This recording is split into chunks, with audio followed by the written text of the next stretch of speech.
Hello guys, आज के इस नए सेशन में आप सभी का बहुत बहुत स्वागत है। आज हम सभी 12वीं कक्षा के भौतिकी के अगले टॉपिक को पढ़ने वाले हैं। अभी तक हमने भौतिकी में चैप्टर 1 में कूलॉम के नियम तक पढ़ लिया और आज हम सभी उसी कूलॉम के नियम का आज सदिश निरूपण देखेंगे कि कूलॉम के नियम का सदिश निरूपण कैसे करते हैं। देखिए, जरूरी है इसके लिए कि आप इसके पहले जो पढ़े हैं वो आपको याद होना चाहिए। वो क्या समझिए, देखिए आपने पढ़ा है कि एक आवेश अगर यहाँ पे रखा हुआ हो Q1 और दूसरा आवेश अगर यहाँ पे रखा हो Q2 और इन दोनों के बीच की दूरी अगर R हो तो इन दोनों के बीच लगने वाला जो बल है वो होता है K Q1 into Q2 by R square. ये आपका बल होता है। ये आपने सीखा है इसके पहले वाले जस्ट इसके पहले वाले वीडियो में आपने सीखा। और मैं क्या करूँ, आसान में खड़िए, ये बहुत आसानी से समझ में आएगा। समझिएगा, सबसे पहले समझिए यहाँ पे, यदि मैं ये मान के चलूं कि हमारे पास एक आवेश यहाँ पे है Q1 और दूसरा आवेश यहाँ पे Q2, ठीक है। अब इन दोनों के बीच की पहले दूरी देखते हैं, उसके बाद में समझेंगे। देखिए, अब हमें दिशा के साथ दूरी बताना है, केवल दूरी R नहीं बताना है। ये R तो है, सही है, लेकिन R है तो किसकी दूरी है? वो Q1 की दूरी है या Q2 की दूरी है? समझ ही नहीं आ रहा है। इस चीज को बताने के लिए कि ये जो दूरी है वो Q1 की दूरी है या Q2 की दूरी है, वो बताने के लिए हमें क्या करना समझिएगा। देखिए, हमें ये करना पड़ेगा कि हम क्या करते हैं, हम समझिए हम इसकी दूरी बता रहे हैं, Q2 की दूरी बता रहे हैं। चलिए, Q2 की दूरी बता रहे हैं। अब यहाँ पे 2 लिखने से इतना समझ में आ गया कि हम Q2 की दूरी बता रहे हैं। इस 2 लिखने से समझ में आ गया कि हम Q2 की दूरी बता रहे हैं, ठीक है। किसकी दूरी? Q2 की दूरी। फिर कहाँ से? अगर Q2 की दूरी बता रहे हैं तो किधर से बता रहे हैं? मान के मैं बोलूंगा कि मैं 5 किलोमीटर दूर हूँ, तो भाई कहाँ से दूर हूँ? कहीं से ना कहीं से दूर रहूंगा ना। अपने घर से 5 किलोमीटर हूँ या फिर बाजार से 5 किलोमीटर हूँ या स्कूल से 5 किलोमीटर दूर हूँ, कहीं से तो दूर रहूंगा। तो जैसे ये बोला मैंने कि Q2 की दूरी है ये R2, यानी मैंने बोला कि Q2 जो है ना वो R2 दूरी पर स्थित है। तो कहां से है भाई? Q1 से है। अब समझ में आया? अब आया कि ये जो दूरी बताया मैंने वो बताया Q2 की दूरी बताया किधर से? Q1 से। कहां से? Q1 से। समझ?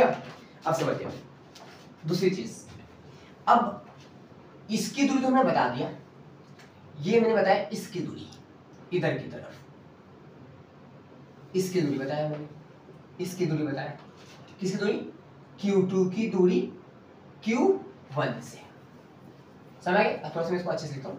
देखिए, मैंने क्या बताया आपको? मैंने बताया इस Q2 की दूरी बताया, दूरी है ये R। किसकी दूरी? Q2 की दूरी। कहां से? Q1 से, मतलब ये R21 कर दिया। R21 का 2 का मतलब 2 की दूरी, किससे? 1 से। अब चूंकि हमें वेक्टर लगाना पड़ेगा, अगर दिशा बता रहा है तो दिशा बताने के लिए हम क्या लगाते हैं? वेक्टर। बस हो गया, ठीक है। और अगर मुझे यहाँ पे केवल केवल दिशा बताना तो ये वेक्टर ना लगा कर डायरेक्ट में क्या लगा दूंगा? कैप लगा दूंगा। खैर मैं वो बाद में कर दूंगा। अब समझिए दूसरी चीज, ये तो समझ आ गया कि हाँ हमने इसकी दूरी को बता दिया, Q2 की दूरी को बता दिया। भाई Q1 की दूरी क्यों बता दो, इसके साथ ना इंसाफी क्यों? अब इसकी दूरी बता रहा है तो हम क्या करेंगे? वो कहेंगे इधर की तरफ है भाई, इसकी दूरी इधर जाएंगे, यहां से मापेंगे ना, यहां से मापेंगे इधर, यहां से मापेंगे इधर की तरफ। देखिए, दूरी बता रहे हैं, किसकी दूरी बता रहे हैं भाई? Q1 की दूरी बता रहे हैं। भाई Q1 की दूरी कहां से बता रहे हैं? 2 से। ये रखे 2 से। ये हो गया किसकी दूरी? ये हो गया दूरी, फिर से बोलो, दूरी हो गया। ये चलना बे, चलिए ऐसे। देखिए, ये हो गया आपका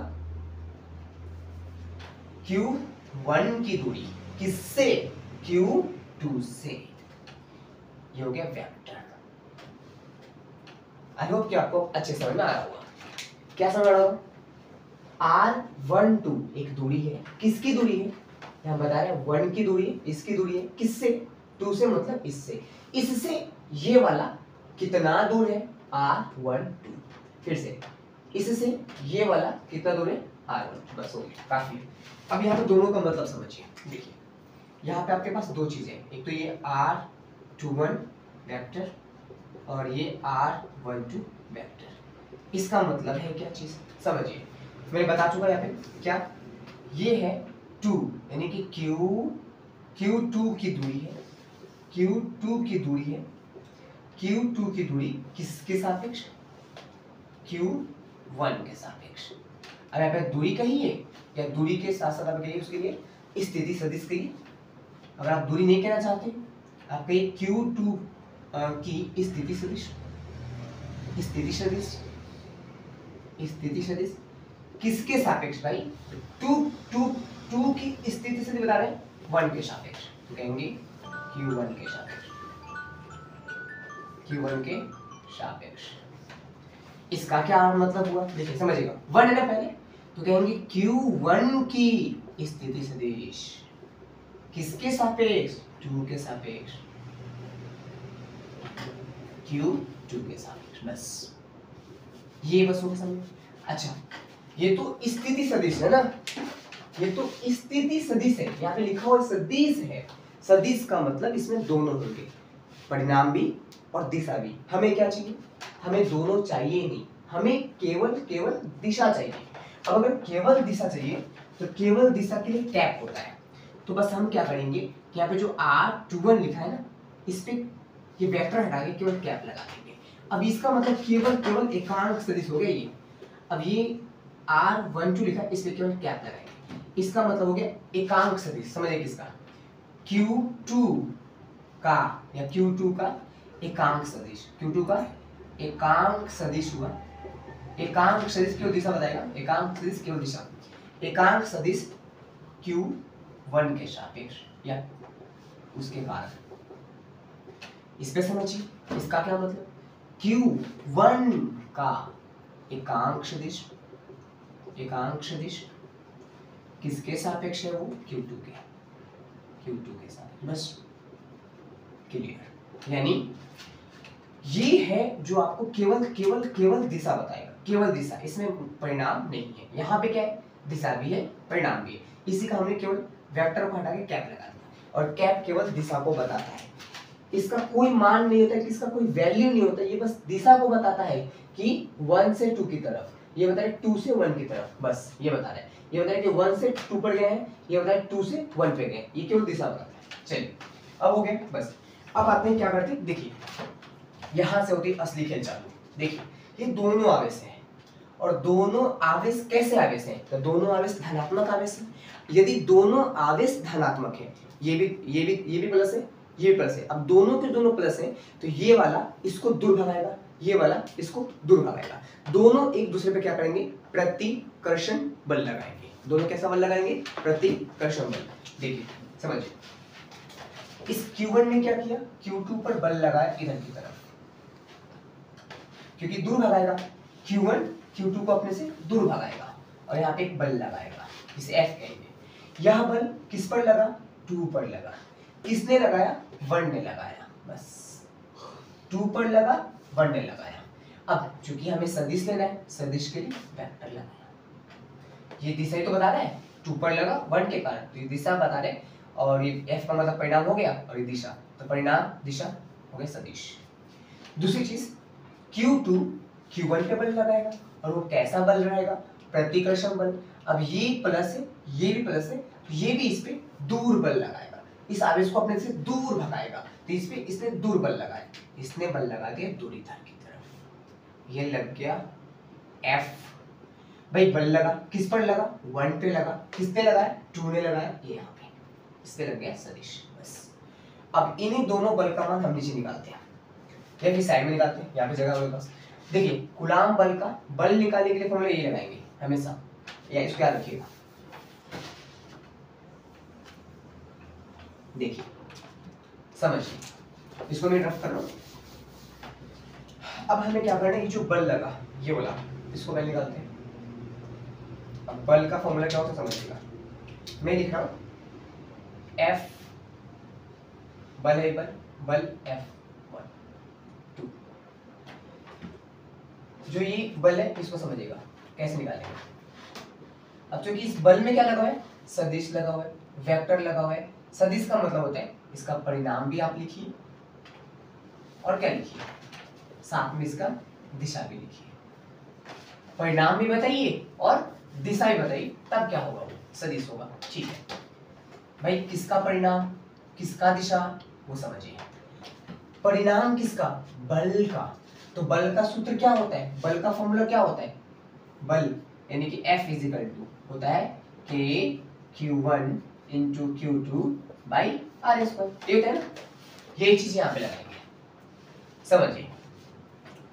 परिणाम का हो गया K और Q1 × Q2 R²। R का स्क्वायर, R देखते कौन सा है, तो देखिए ध्यान से 1 2 है ना, तो R भी क्या हो जाएगा, R भी हो जाएगा 1 2 यानी 2 से 1 की तरफ। बस ये दूरी हो गया।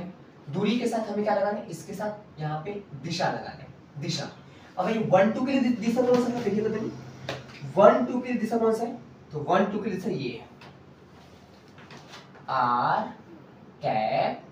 R(1 2) हो गया। ये यही है कूलाम बल का सदिश निरूपण, कूलाम बल का सदिश निरूपण। बस हो गया। ये जो था ये कूलाम बल था। इसी कूलाम बल में आके मैंने क्या जोड़ दिया, बस दिशा जोड़ दिया।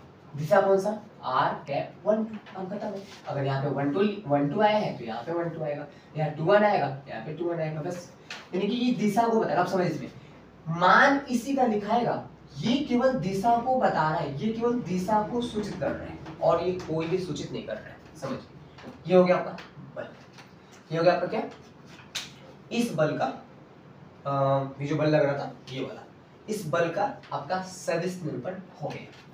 एक और बल है हमारे पास, ये वाला बल है। इस बल का हम क्या करते हैं, सदिश निरूपण लिखते हैं। और एक यहाँ पे लिख लेंगे, यहाँ पे लिख लेंगे एक बार कि बल F(1 2) का सदिश निरूपण, सदिश निरूपण लिख लेंगे। ठीक है, चलिए अब करते हैं दूसरा। क्या, बल इसका तो हो गया, इसका करते हैं। बल F(2 1) का सदिश निरूपण, सदिश निरूपण देखिए आराम से समझिएगा। जो ये बल है वो है F(2 1), इसको कहते हैं सदिश।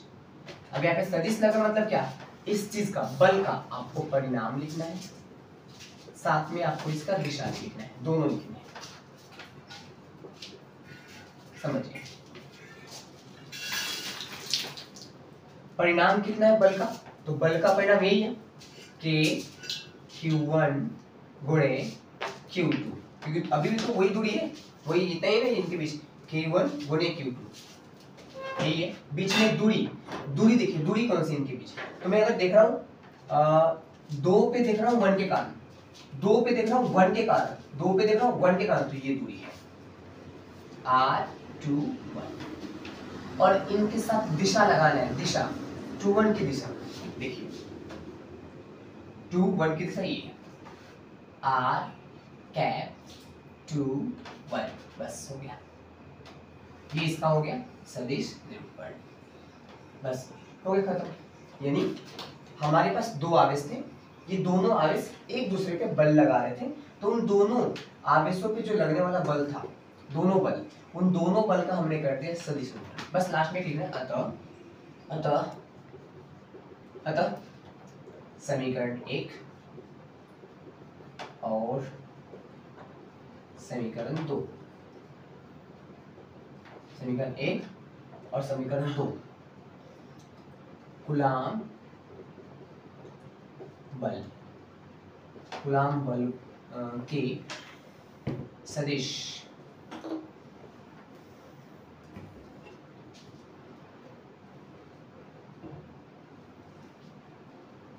निरूपण को दर्शाते हैं। बनाते हैं। बस हो गया। तो आई होप ये टॉपिक आपको अच्छे समझ में आया होगा। कूलॉम बल का सदिश निरूपण एकदम सिंपल सा। चलिए आप इसका स्क्रीनशॉट ले सकते हैं। बस आज के इस क्लास में इतना ही, फिर मिलते हैं अगले वीडियो में। तब तक के लिए जय हिंद जय भारत।